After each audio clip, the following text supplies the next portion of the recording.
మన ప్రభువును ప్రియరక్షకుడునైన యేసుక్రీస్తు శక్తిగల నామములో మీ అందరికీ శుభములు. ప్రియమైన దేవుని బిడ్డలారా, మరి ఎలా ఉన్నారు?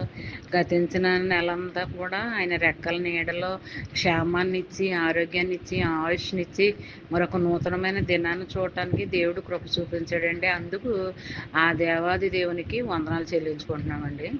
మరి ఈ దినము దేవుడు మనకిస్తున్న వాగ్దానము 1 కొరింథీయులకు రాసిన పత్రిక 11వ అధ్యాయము 28వ వచనం.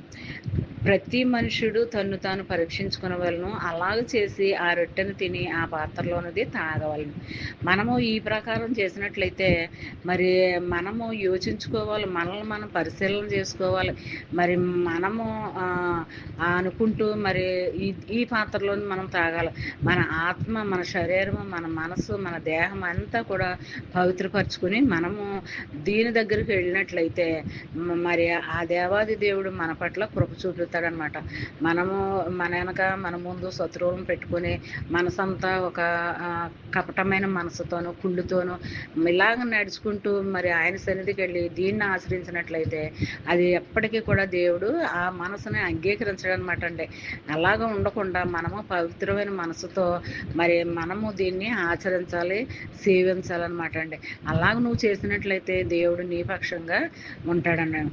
మరి మన పాపాల కోసం, మన చేసిన దోషాల కోసం ఆయన మీద వేసుకుని ఆయన శిలువ మీద మరణించి మళ్ళా తిరిగి లేచి మన కోసం పాప క్షమాపణ మరలా తిరిగి మనకి పెట్టాడు అనమాట అండి.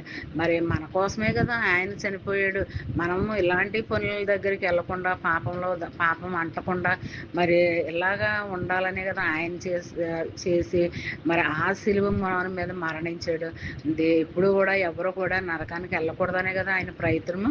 ఎన్నో అవమానాలు, నిందలు, బాధలు అన్నీ భరించాడు మన కోసం.